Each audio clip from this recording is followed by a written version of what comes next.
ನಮಸ್ಕಾರ, ಸಮತಾ ನ್ಯೂಸ್ಗೆ ಸ್ವಾಗತ. ನಾನು ಅರಕೆರೆ ಮುನ್ರಾಜು. ವಂದೇ ಮಾತರಂನ 150ನೇ ವಾರ್ಷಿಕೋತ್ಸವ, ಆತ್ಮನಿರ್ಭರ ಭಾರತ ನಿರ್ಮಾಣ ಪ್ರತಿಜ್ಞೆ ಹಾಗೂ BLA 2 ಜಿಲ್ಲಾ ಕಾರ್ಯಾಗಾರ. ಚಿಕ್ಕಬಳ್ಳಾಪುರ ಜಿಲ್ಲೆ ಬಿಜೆಪಿ BLA 2 ಜಿಲ್ಲಾ ಕಾರ್ಯಾಗಾರ ಮತ್ತು ವಂದೇ ಮಾತರಂನ 150ನೇ ವಾರ್ಷಿಕೋತ್ಸವ ಹಾಗೂ ಆತ್ಮನಿರ್ಭರ ಭಾರತ ನಿರ್ಮಾಣ ಪ್ರತಿಜ್ಞೆ ಸಮಾರಂಭವನ್ನು ಬಿಜೆಪಿಯ ಜಿಲ್ಲಾಧ್ಯಕ್ಷರಾದ ಸಿಕಲ್ ರಾಮಚಂದ್ರಗೌಡರ ನೇತೃತ್ವದಲ್ಲಿ ಶಿಡ್ಲಘಟ್ಟ ನಗರದ ಬಿಜೆಪಿ ಸೇವಾ ಸೌಧ ಕಚೇರಿಯಲ್ಲಿ ಹಮ್ಮಿಕೊಳ್ಳಲಾಗಿತ್ತು. ಈ ಸಮಾರಂಭದಲ್ಲಿ ಚಿಕ್ಕಬಳ್ಳಾಪುರ ಲೋಕಸಭಾ ಸದಸ್ಯರಾದ ಡಾಕ್ಟರ್ ಕೆ ಸುಧಾಕರ್ ಅವರು ಭಾಗಿಯಾಗಿ ಆತ್ಮನಿರ್ಭರ ಮತ್ತು ಸ್ವದೇಶಿ ಉತ್ಪನ್ನಗಳ ಬಳಕೆಯ ಸಂಪೂರ್ಣ ಮಾಹಿತಿ ನೀಡಿ ಆತ್ಮನಿರ್ಭರ ಭಾರತ ನಿರ್ಮಾಣ ಪ್ರತಿಜ್ಞೆಯನ್ನು ಮಾಡಿಸಿದರು.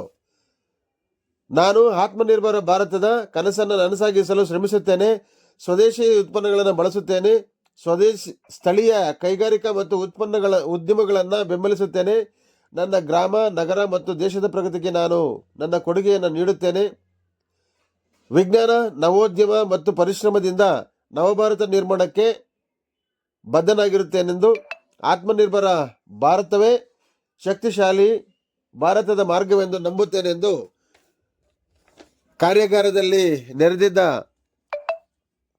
ಸದಸ್ಯರಿಂದ ಪ್ರತಿಜ್ಞೆ ಮಾಡಿಸಲಾಯಿತು. ನಂತರ ಸಿಕಲ್ ರಾಮಚಂದ್ರಗೌಡರಿಂದ ಸಂಸದರಿಗೆ ಗೌರವ ಸಲ್ಲಿಸಿ ಸನ್ಮಾನಿಸಲಾಯಿತು. ಈ ಕಾರ್ಯಕ್ರಮದಲ್ಲಿ ಬಿಜೆಪಿಯ ಚಿಕ್ಕಬಳ್ಳಾಪುರ ಸಂಸದರಾದ ಡಾಕ್ಟರ್ ಕೆ ಸುಧಾಕರ್, ಬಿಜೆಪಿ ಜಿಲ್ಲಾಧ್ಯಕ್ಷರಾದ ಸಿಕಲ್ ರಾಮಚಂದ್ರಗೌಡ, ಗ್ರಾಮಾಂತರ ಮಂಡಲಾಧ್ಯಕ್ಷರಾದ ಆನಂದ್ ಗೌಡ, ಮಾಜಿ ಶಾಸಕರಾದ ಎಂ ರಾಜಣ್ಣ, ನಗರಸಭೆ ಸದಸ್ಯರಾದ ನಾರಾಯಣ ಸ್ವಾಮಿ, ನಗರಾಧ್ಯಕ್ಷರ ನರೇಶ್ ಹಾಗೂ ಬಿಜೆಪಿಯ ಕಾರ್ಯಕರ್ತರು ಹಾಜರಿದ್ದರು. ವರದಿ ಅರಕೆರೆ ಮುನ್ರಾಜ್, ಪ್ರಧಾನ ಸಂಪಾದಕರು, ಸಮತಾ ನ್ಯೂಸ್, ಶಿಡ್ಲಘಟ್ಟ.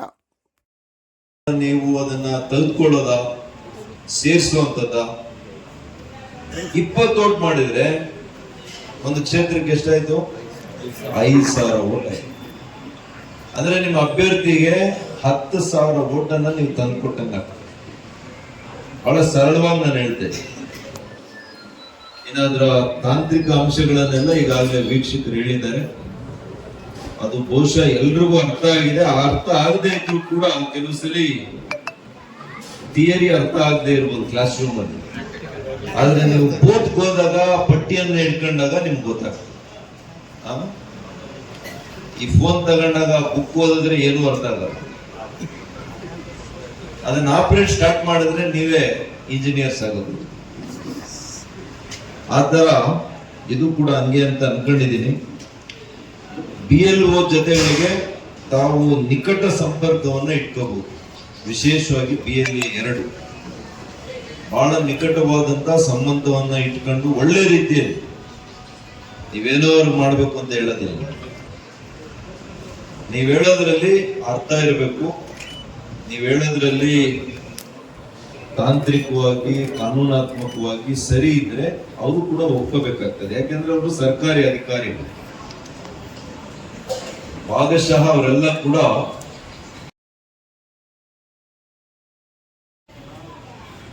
ಒಂದು ಆರಾಧನೆಯನ್ನ, ಒಂದು ಕಾರ್ಯಕ್ರಮವನ್ನ ನಾವೆಲ್ಲ ಕೂಡ ಮಾಡಿದ್ದೇವೆ.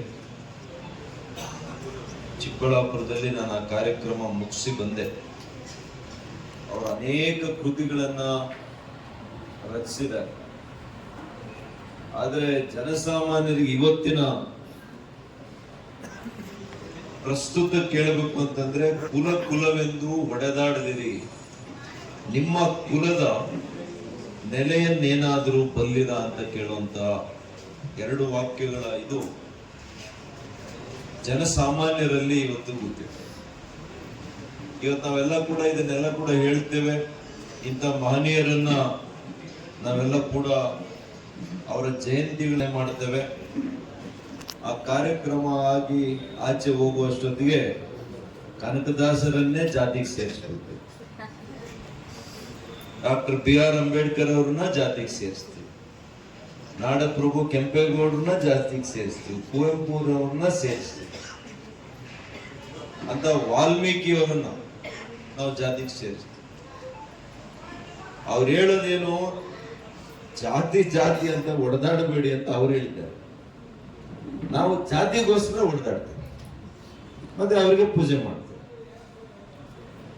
ಮತ್ತು ಅವ್ರು ಹಾಕಿ ಕೊಟ್ಟಂತ ಮಾರ್ಗ ನಾವು ಅಲ್ಲಿ ಹೂ ಹಾಕ್ತೇವೆ, ಇಲ್ಲಿ ಬರ್ತಾ ಮರ್ತದೆ. ಇದು ನಮ್ಮ ಪಕ್ಷದಲ್ಲಿ ಇದು ಆಗ್ಬಾರ್ದು. ನಮ್ಮ ಪಕ್ಷದ ಸಿದ್ಧಾಂತನೇ ಇವತ್ತು ನಾವೆಲ್ಲ ಕೂಡ ರಾಷ್ಟ್ರಗೀತೆ ಒಂದೇ ಮಾತರಂ ಬಗ್ಗೆ ಹೇಳಿದೀವಲ್ಲ, ಈ ದೇಶವನ್ನ ನಮ್ಮ ತಾಯಿ ಸಮಾನ ಅಂತ ನಾವೆಲ್ಲ ಕೂಡ ಒಪ್ಪಿದ್ವಿ. ನಮ್ಮ ಪವಿತ್ರವಾಗಿರ್ತಕ್ಕಂಥ ನದಿ ಮೂಲಗಳು, ನದಿ ಜಲಜೀವನಗಳ ಹೆಸರುಗಳನ್ನ ಕೂಡ ಮಹಿಳೆಯರ ಹೆಸರಿನಲ್ಲಿ ನಾವು ಉಲ್ಲೇಖ ಮಾಡ್ತೇವೆ. ಪರ್ವತ ಶ್ರೇಣಿಗಳನ್ನ ಕೂಡ ತಾಯಂದಿರ ಹೆಸರಿನಲ್ಲಿ ನಾವು ಉಲ್ಲೇಖ ಮಾಡ್ತೇವೆ. ಹಾಗಾಗಿ ಇವತ್ತು ನಾವು ಜಾತಿಗೆ ಮೀರಿ ರಾಷ್ಟ್ರೀಯತೆಯ ಒಂದು ಕಿಚ್ಚನ್ನ ನಮ್ಮ ಹೃದಯದಲ್ಲಿ ನಾವು ಇವತ್ತು ಬೆಳಗಿಸ್ಬೇಕು. ಆಗ ಮಾತ್ರ ನಮ್ಮ ದೇಶದ ನಿಜವಾದಂತ ಒಂದು ಅಭಿವೃದ್ಧಿ ಮತ್ತಷ್ಟು ವೇಗದಿಂದ ಸಾಗಲಿಕ್ಕೆ ಸಾಧ್ಯ ಆಗ್ತದೆ. ಏನಿವತ್ತು ಕಾಂಗ್ರೆಸ್ನವರು, ವಿಶೇಷವಾಗಿ ಈ ರಾಜಕೀಯ ಪಕ್ಷ ಈ ದೇಶಕ್ಕೆ ಒಂದು ಕಂಟಕ ಅಂತ ನಾನು ಹೇಳಬೇಕಾಗ್ತದೆ. ರಾಷ್ಟ್ರಗೀತೆಯನ್ನ ಕೂಡ ಅವತ್ತು ಕಾಲದಲ್ಲಿ ಅವರು ವಿರೋಧ ಮಾಡಿದ್ರು. ಅದರ ಮೂಲಕ ಏನಾಯ್ತು, ಈ ದೇಶ ವಿಭಜನೆ ಆಯ್ತು. ಅವತ್ತೇ ಈ ಗೀತೆಯನ್ನ ಕೂಡ ವಿಭಜನೆ ಮಾಡಿದ್ರು. ಮಾನ್ಯ ಪ್ರಧಾನಮಂತ್ರಿಗಳನ್ನ ಹೇಳಿದ್ದಾರೆ, ಎಲ್ಲಿ ಮೂಲ ಅಂತಂದ್ರೆ ಒಂದೇ ಮಾತರಮ್ಮ ಹಾಡನ್ನ ಹೇಗೆ ಕಾಂಗ್ರೆಸ್ ವಿಭಜನೆ ಮಾಡ್ತು, ಅಲ್ಲಿಂದ ಈ ದೇಶದ ವಿಭಜನೆಗೆ ಅದು ನಾಂದಿ ಆಯ್ತು ಅಂತ ಕೂಡ ನಿನ್ನೆ ಪ್ರಧಾನಮಂತ್ರಿಗಳು ಹೇಳಿದರು. ಹಾಗಾಗಿ ಅವ್ರಿಗೆ ಯಾವುದೇ ರೀತಿ ರಾಷ್ಟ್ರೀಯತೆ ಆಗ್ಲಿ, ದೇಶದ ಬಗ್ಗೆ ಅಭಿಮಾನ ಆಗ್ಲಿ ಇಲ್ಲ, ನಿಜವಾದಂತ ಕಾಳಜಿ ಇಲ್ಲ. ಕೇವಲ ಅಧಿಕಾರದಲ್ಲಿ ಇರಬೇಕು. ಆ ಅಧಿಕಾರಕ್ಕೋಸ್ಕರ ಈ ದೇಶವನ್ನ ಎಷ್ಟು ಬಾರಿ ಆದರೂ ಅವರು ವಿಭಜನೆ ಮಾಡಲಿಕ್ಕೆ ಸಿದ್ಧ ಇದ್ದಾರೆ. ಕೆಲವು ಧರ್ಮಗಳಿಗೆ ಓಲೈಕೆ ಮಾಡುವಂಥದ್ದು, ಓಲೈಕೆ ರಾಜಕಾರಣವನ್ನು ಮಾಡಿ ದೇಶವನ್ನ ಹಾಳು ಮಾಡುವಂತ ಕೆಲಸ. ಶ್ರೀ ರಾಹುಲ್ ಗಾಂಧಿ ಅವರು ವಿದೇಶಕ್ಕೆ ಹೋಗ್ತಾರೆ, ಆಗಿಂದಾಗ ಹೋಗ್ತಾ ಇರ್ತಾರೆ. ಹೋಗಲ್ಲ, ಏನ್ ಮಾಡ್ತಾರೆ, ಇಡೀ ವಿಶ್ವ ಇವತ್ತು ನಮ್ಮ ದೇಶದ ಅಭಿವೃದ್ಧಿ ಕಡೆ ನೋಡ್ತಾ ಇದೆ, ನಮ್ಮ ದೇಶದ ನಾಯಕತ್ವದ ಕಡೆ ನೋಡ್ತಾ ಇದೆ. ಏನಪ್ಪ ಇಷ್ಟು ಚೆನ್ನಾಗಿ ದೇಶ ಬೆಳೀತಾ ಇದೆಯಲ್ಲ, ಇಷ್ಟು ಅಭಿವೃದ್ಧಿ ಆಗ್ತಾ ಇದೆಯಲ್ಲ ಅಂತ ನಾನು ಅನೇಕ ದೇಶಗಳಿಗೆ ಹೋಗಿದ್ದೆ, ಮುಂಚೆ ಕೂಡ ಹೋಗಿದ್ದೆ. ಮುಂಚೆ ಅವರು ನಮ್ ಕಡೆ ನೋಡ್ತಾ ಇದ್ದಂತ ವಿಧಾನನೇ ಬೇರೆ. ಇವತ್ತು ನಾವು ಭಾರತೀಯರಾಗಿ ಇತ್ತೀಚೆಗೆ ನಾನು ಕಾಮನ್ವೆಲ್ತ್ ಶೃಂಗಸಭೆಗೆ ಭಾರತದ ರಾಯಭಾರಿಯಾಗಿ ನಮ್ಮ ಲೋಕಸಭಾ ಸ್ಪೀಕರ್ ಡೆಲಿಗೇಷನ್ ಅಲ್ಲಿ ಹೋಗಿದೆ. ಅಲ್ಲಿ ನಮಗೆ ಸಿಗ್ತಾ ಇರತಕ್ಕಂತಹ ಸನ್ಮಾನಗಳು, ಇವತ್ತು ಈ ದೇಶ ಯಾವ ರೀತಿಯಲ್ಲಿ ಪ್ರಗತಿ ಆಗ್ತಾ ಇದೆ ಅಂತ ಹೇಳಿದ್ರೆ ನಿಜವಾಗಿಯೂ ಕೂಡ ಬಹಳ ಸಂತೋಷ. ಇಂಥ ಸಂದರ್ಭದಲ್ಲಿ ಆ ವಿದೇಶಿ ನೆಲದಲ್ಲಿ ಹೋಗಿ ರಾಹುಲ್ ಗಾಂಧಿ ಅವರು ಈ ದೇಶದ ಬಗ್ಗೆ ಹೇಳ್ತಾರೆ, ಇಲ್ಲಿ ಅಭಿವೃದ್ಧಿನೇ ಆಗ್ತಾ ಇಲ್ಲ, ಮತ್ತು ಈ ದೇಶದಲ್ಲಿ ಏನು ಮತಗಳತನ, ಇವ್ರ ಯೋಗ್ಯತೆಗೆ ಗೆಲ್ಲಿಕ್ಕಾಗ್ತಿಲ್ಲ. ಕರ್ನಾಟಕ ಗೆದ್ದಾಗ ಜನಾಶೀರ್ವಾದದಿಂದ ಗೆಲ್ತಾರೆ, ತೆಲಂಗಾಣ ಗೆದ್ದಾಗ ಅದೇ ಇವಿಎಂ ಮತಗಟ್ಟೆಗಳಿಂದ ಗೆಲ್ತಾರೆ, ಮಧ್ಯಪ್ರದೇಶದಲ್ಲಿ ಸೋತಾಗ, ಡೆಲ್ಲಿಯಲ್ಲಿ 0 ತಗೊಂಡಾಗ ಯಾರಪ್ಪ ದೊಡ್ಡ ಸೊನ್ನೆ. ಇದೇನು 3ನೇ ಚುನಾವಣೆ ಅನ್ನೋದು ಸೊನ್ನೆ ತಗೊಂಡಿದೆ ಡೆಲ್ಲಿಯಲ್ಲಿ ಅಲ್ಲೇನಪ್ಪ. ಕಳೆದ 3 ಚುನಾವಣೆಗಳಲ್ಲಿ, ಸಾರ್ವತ್ರಿಕ ಚುನಾವಣೆಗಳಲ್ಲಿ ಬ್ಯಾಂಕ್ ಅಕೌಂಟ್ ಓಪನ್ ಮಾಡಿಲ್ಲ. ಇದಕ್ಕೆ ಇವಿಎಂ ಎಂತ ಕಾರಣ ಆಗುತ್ತೆ? ಇವಿಎಂ ನ ತಂದವರು ಯಾರು ದೇಶಕ್ಕೆ? ಮೋದಿ ಅವರು ತಂದಲ್ಲ, ಬಿಜೆಪಿ ಪಕ್ಷ ತಂತ. ಯಾರ ಕಾಲದಲ್ಲ ಬಂದಿದ್ದು? ಕಾಂಗ್ರೆಸ್ ಪಕ್ಷ. 2009ರಲ್ಲಿ ಗೆದ್ದಿರಲ್ಲ ನೀವು, 2004ರಲ್ಲಿ ಗೆದ್ದು ಆಗ ಇವಿಎಂ ಅಲ್ಲೇ ತಾನೇ ಗೆದ್ದಿದ್ದು. ಎರಡನೇ ಅವಧಿಗೆ ಮನಮೋಹನ್ ಸಿಂಗ್ ರವರು ಗೆದ್ದಿದ್ದು ಬ್ಯಾಲೆಟ್ ಪೇಪರ್ ಇಂದ ಗೆದ್ರ, ಇವಿಎಂ ಅಲ್ಲೇ ಗೆದ್ದಿದ್ದು. ಆಗ ಬಿಜೆಪಿ ಅವರು ಹೇಳಿದ್ರ ನೀವು ಗೆದ್ದಿದ್ದು ಮತಗಳದಿಂದ ಅಂತ ಹೇಳಿದ್ರ? ಹೇಳಿಲ್ಲ. ಇವತ್ತು 140 ಕೋಟಿ ಜನರು ವೋಟ್ ಆಗದೆ ಇದ್ರು ಕೂಡ ಮೋದಿಯವರ ನಾಯಕತ್ವವನ್ನು ಒಪ್ಪಿದ್ದಾರೆ. ಇಡೀ ವಿಶ್ವಕ್ಕೆ ಇವತ್ತು ಜನಪ್ರಿಯರಾಗಿರ್ತಕ್ಕಂಥ ಏಕಮಾತ್ರ ಒಬ್ಬ ದಿಟ್ಟ ಪ್ರಧಾನಮಂತ್ರಿಗಳು ಯಾರಾದ್ರೂ ಇದ್ರೆ ಅದು ನಮ್ಮೆಲ್ಲರ ಹೆಮ್ಮೆಯ ನರೇಂದ್ರ ಮೋದಿ. ಇವತ್ತು ಇದನ್ನ ಅವರು ಸಹಿಸಿಕೊಳ್ಳದೆ, ಸೋಲನ್ನ ಸಹಿಸಿಕೊಳ್ಳದೆ ಇವತ್ತು ಜನಸಾಮಾನ್ಯರ ಮನಸ್ಸಿನಲ್ಲಿ ಈ ರೀತಿಯ ವಿಷ ಬೀಜವನ್ನ ಬಿತ್ತಲಿಕ್ಕೆ ಪ್ರಯತ್ನವನ್ನು ಮಾಡ್ತಾರೆ. ಇದರಲ್ಲಿ ಯಾವುದೂ ಕೂಡ ಸತ್ಯ ಇಲ್ಲ. 0.1% ಕೂಡ ಸತ್ಯ ಇಲ್ಲ.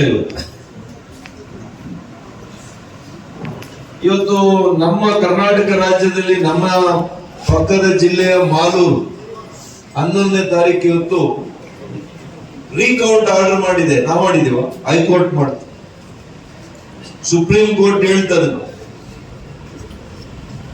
ಮತ್ ನಾವು ಹೇಳ್ಬೋದಲ್ಲ, ಅಷ್ಟೊತ್ತಿಗೆ 120 ಸ್ಥಾನ ನಿಮಗೆ ಬಂದಿತ್ತು, ಅಧಿಕಾರಿಗಳನ್ನ ಬೆದರಿಸಿ ನೀವು ಕಾಂಗ್ರೆಸ್ ಅಭ್ಯರ್ಥಿ ಗೆಲ್ಲೋನ್ ನೀವು ಮಾಡಿದ್ದೀರಿ ಅಂತ ನಾವು ಹೇಳ್ಬೋದಲ್ಲ. ಹಾಗಾಗಿ ಜನರಿಗೆ ಇದು ಜನರ ಒಂದು ನಂಬಿಕೆಯನ್ನ, ವಿಶ್ವಾಸವನ್ನ ಇವತ್ತು ಕಾಂಗ್ರೆಸ್ನವರು ಅಪಮೌಲ್ಯವನ್ನ ಮಾಡ್ತಾ ಇದ್ದಾರೆ, ಅಪಮಾನವನ್ನ ಮಾಡ್ತಾ ಇದ್ದಾರೆ. ಇದು ಸರಿಯಲ್ಲ. ಈಗ ಕರ್ನಾಟಕ ರಾಜ್ಯ ಇವತ್ತೇ ಹೇಳ್ತೀನಿ, ಭವಿಷ್ಯ 2028 ಯಾರು ಗೆಲ್ಲರಪ್ಪ ಕರ್ನಾಟಕದಲ್ಲಿ? ನಮ್ಮ NDA ಗೆಲ್ಲುತ್ತಾ ಇಲ್ವೋ?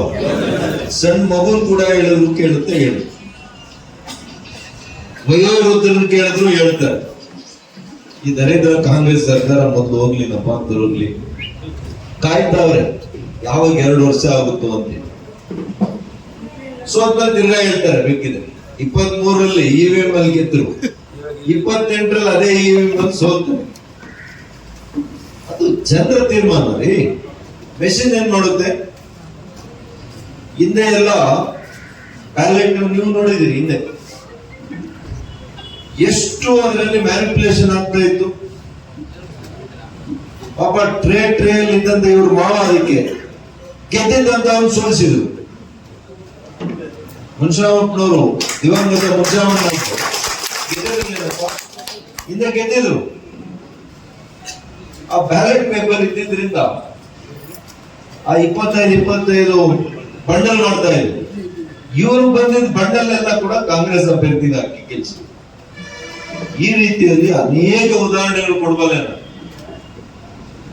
ಅಂತದಿರಬಾರದು, ಪಾರದರ್ಶಕವಾಗಿ ಆಗಬೇಕು.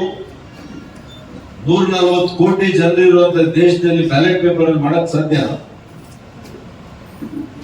ಅದಕ್ಕಿದು UPA ಸರ್ಕಾರ ತಂದಂತದ್ದು, ಕಾಂಗ್ರೆಸ್ನ ನೇತೃತ್ವದ ಸರ್ಕಾರ ತಂದಿದ್ದು. ಅಲ್ಲಿ ನೀವ್ ಹೇಳಿ, ರಾಹುಲ್ ಗಾಂಧಿ ಅವರು ಹೇಳಿ, ನಿಮ್ ಸರ್ಕಾರ ಮಾಡಿದ ತಪ್ಪಿದು, ಕ್ಷಮೆ ಕೋರಿ ದೇಶ. ಇವಿಎಂ ನಾವು ತಂದ್ವಿ, ಇದು ನಾವು ತಪ್ಪು ಮಾಡಿದ್ವಿ ಅಂತ ಹೇಳಿ. ಹಾಗಾಗಿ ಬಂಧುಗಳೇ, ಊಟದ ಸಮಯ ಆಗಿದೆ. ನಿಮ್ಮನ್ನ ಮತ್ತೆ ಹೆಚ್ಚಾಗಿ ನಾನು ತಾವೆಲ್ಲ ಮಾಡ್ತಾ ಇದ್ದೀವಿ. ನಮ್ಮ ರಾಮಚಂದ್ರ ಗೌಡ್ರು, ನಮ್ಮ ರಾಜಣ್ಣ ಅವರು, ಆನಂದ್ರವರು, ಇನ್ನು ಅನೇಕ ಮುಖಂಡರು, ನಗರಸಭಾ ಸದಸ್ಯರು, ಚುನಾಯಿತ ಪ್ರತಿನಿಧಿಗಳು ಎಲ್ಲರೂ ಸೇರ್ಕೊಂಡು ಒಂದು ಒಳ್ಳೆ ರೀತಿಯಲ್ಲಿ ಒಂದು ಗಟ್ಟಿಯಾದಂತ ಅಡಿಪಾಯವನ್ನ ಆಗ್ತಾ ಇದೆ. ಬಹಳ ನನ್ಗೆ ಸಂತೋಷ ಆಯ್ತು. ಮುಂದೆ ಕೂತಿರ್ತಕ್ಕಂಥ ಮಹಿಳೆಯರನ್ನ ಕೇಳಿದೆ, ಅವ್ರು ಹೇಳಿದ್ರು BLA 2 ಇವರು ಮಹಿಳೆಯರು ಘಟನಾಯಕರಾಗಿರುವಂತದ್ದು, BLA 2 ಆಗಿರುವಂತದ್ದು, ಪಕ್ಷವನ್ನ ತಳಹಂತದಿಂದ ನೀವು ಬಹಳ ಗಟ್ಟಿಯಾಗಿ ಕಟ್ಟಲಿಕ್ಕೆ ನೀವು ತೀರ್ಮಾನ ಮಾಡಿದ್ದೀರಿ ಅಂತ ನನಗನ್ಸಿದೆ. ಇದಾದಾಗ ನೀವು ಎಷ್ಟೇ ಕಟ್ಟಡವನ್ನ, ಎಷ್ಟೇ ದೊಡ್ಡ ಕಟ್ಟಡವನ್ನ ಕಟ್ಟಿ ಅದು ಭದ್ರವಾಗಿರ್ತದೆ. ಹಾಗಾಗಿ ತಡ ಆದ್ರೂ ಪರವಾಗಿಲ್ಲ, ಒಂದೊಂದು ಇಟ್ಕಿಯನ್ನೇ ಗಟ್ಟಿಯಾಗಿ ಕಟ್ಟಿ ಅಂತ ಈ ಸಂದರ್ಭದಲ್ಲಿ ನಿಮಗೆ ಹೇಳ್ತಾ, ಇನ್ನು ನಮ್ಮ ಚಿಂತಾಮಣಿ, ಬಾಗೇಪಲ್ಲಿ, ಗೌರಿಬಿದನೂರು ಈ ಮೂರು ಕೂಡ ಇದೇ ರೀತಿಯಲ್ಲಿ ನಾವು ನಮ್ಮ ಪಕ್ಷವನ್ನ ಬೆಳೆಸಬೇಕಾಗಿದೆ. ಅದಕ್ಕೆ ಈಗಾಗಲೇ ನಾವೆಲ್ಲ ಕೂಡ ನಿಷ್ಠಾವಂತ ಕಾರ್ಯಕರ್ತರು ಏನಿದ್ದಾರೆ, ಇಷ್ಟು ಕ್ಷೇತ್ರಗಳೇ ವ್ಯಕ್ತಿ ಮುಖ್ಯ ಅಲ್ಲ, ವ್ಯಕ್ತಿ ಮುಖ್ಯ ಅಲ್ಲ. ಇವತ್ತು ಸುಧಾಕರ್ ಇರ್ತಾರೆ, ನಾಳೆ ಇರೋದಿಲ್ಲ. ರಾಮಚಂದ್ರ ಗೌಡ್ ಇವತ್ತು ಇರ್ಬೋದು, ನಾಳೆ ಬೇರೆಯವರು ಬರ್ಬೋದು. ಆದ್ರೆ ಪಕ್ಷ ಶಾಶ್ವತ, ಪಕ್ಷ ಶಾಶ್ವತ. ನಮ್ಮಿಂದ ಪಕ್ಷಕ್ಕೆ ಒಳ್ಳೇದಾದ್ರೆ ಅದು ನಾವು ಅದನ್ನ ಸಂತೋಷ ಪಡ್ಬೇಕೆ ಬಿಟ್ರೆ ನಮ್ಮಲ್ಲಿ ಅಹಂ ಬರಬಾರದು. ಕೆಲವರು ಹೇಳ್ತಾರೆ ನನ್ನಿಂದಲೇ ಪಕ್ಷ, ನಾನಿಲ್ಲ ಅಂದ್ರೆ ಪಕ್ಷನೇ ಇಲ್ಲ ಅಂತ ಹೇಳಿ. ಹಾಗೆಲ್ಲ ಆಗಕ್ ಸಾಧ್ಯ ಇಲ್ಲ. ದೇಶದಲ್ಲಿ 2 ಸಂಸತ್ ಸದಸ್ಯನ ಗೆದ್ದಂತ ಪಕ್ಷ 300 ಸ್ಥಾನ ಹೆಂಗ್ ಗೆಲ್ತು? 283 ಗೆಲ್ಸಿದ್ರು. ಈಗ 242 ಬಂದಿದೆ. ಹೆಂಗ್ ಬಂತು? ಅದು ಕಾರ್ಯಕರ್ತರ, ಜನರ ವಿಶ್ವಾಸ, ನಿಮ್ಮೆಲ್ಲರ ಒಂದು ಶ್ರಮದ ಫಲ, ಈ ದೇಶದ ಜನರ ಅಭಿಮಾನ ಮತ್ತು ಪ್ರೀತಿ. ಇದನ್ನು ಗಳಿಸಲಿಕ್ಕೆ ನಾವು ಕಾರ್ಯಕರ್ತರು ಜನಸಾಮಾನ್ಯರಿಗೆ ನಮ್ಮ ಕೇಂದ್ರ ಸರ್ಕಾರದ ಯೋಜನೆಗಳನ್ನ ಅವ್ರ ಮನೆ ಬಾಗಿಲಿಗೆ ತಲುಪಿಸೋದ್ರಲ್ಲಿ ನೀವೆಲ್ಲ ಕೂಡ ಭಾಗಿದಾರರಾಗಬೇಕು. ನೀವೆಲ್ಲ ಕೂಡ ಭಾಗಿದಾರರಾಗಬೇಕು. ಈ ದೇಶದ ಪ್ರತಿಯೊಬ್ಬ ಪ್ರಜೆ ಕೂಡ ನಮ್ಮ ಕೇಂದ್ರ ಸರ್ಕಾರದ ಯೋಜನೆಗಳಿಗೆ ಭಾಗಿದಾರರಾಗಿ ಕೆಲಸ ಮಾಡಬೇಕು ಅಂತಾನೆ ನಮ್ಮ ಪ್ರಧಾನಮಂತ್ರಿಗಳು ಹೇಳಿದ್ದಾರೆ. ಹಾಗಾಗಿ ಆ ನಿಟ್ಟಿನಲ್ಲಿ ನಾವೆಲ್ಲ ಕೂಡ ನಾವು ಅನ್ನುವಂತ ಒಂದು ಪದವನ್ನ ನಮ್ಮ ಹೃದಯದಲ್ಲಿ ಇಟ್ಕೊಳ್ಳೋಣ. ನಾವು ಅಂದ್ರೆ ಮಾತ್ರ ನಮಗೆ ಗೆಲುವು ಸಿಗ್ತದೆ. ನಾನು ಅಂತಂದ್ರೆ ಅವನು ಹಾಳು, ಅವನು ನಂಬಿರ್ತಕ್ಕಂಥ ಪಕ್ಷಕ್ಕೂ ಕೂಡ ಹಾನಿ ಆಗ್ತದೆ. ಹಾಗಾಗಿ ಈ ಒಂದು ಮನಸ್ಥಿತಿಯಲ್ಲಿ ನಾವೆಲ್ಲ ಕೂಡ ಮುಂದೆ ಸಾಗೋಣ. ನಿಶ್ಚಿತ ಅವರು ಕೂಡ ಅಬ್ಸರ್ವರ್ ಆಗಿ 2-3 ಜಿಲ್ಲೆಯಲ್ಲಿ ಬಂದಿದ್ದಾರೆ. ಇವರಿಬ್ಬರು ಕೂಡ ನಮ್ಮ ಈ 3 ಜಿಲ್ಲೆಗಳಲ್ಲಿ, ಬೆಂಗಳೂರು ಗ್ರಾಮಾಂತರ ಕೂಡ ನನಗೆ ಸಂಪೂರ್ಣ ಬರೋದ್ರಿಂದ 2 ಜಿಲ್ಲೆ ಮತ್ತು ಕೋಲಾರ ಕೂಡ ನಾವು ಯಾವ ರೀತಿ ನಾನು ಅದೇ ರೀತಿಯಾಗಿ ನಮ್ಮ PLA2 ರಾಜ್ಯದ ಸಂಚಾಲಕರಾದಂಥ ಜಗದೀಶ್ ಹಿರೇಮನಿಯವರು ಸಹ ನಿಮ್ಮೆಲ್ಲರ ಪರವಾಗಿ ಆತ್ಮೀಯವಾದಂತಹ ವಂದನೆಗಳನ್ನ ಸಲ್ಲಿಸ್ತಾ ಇದ್ದೇವೆ.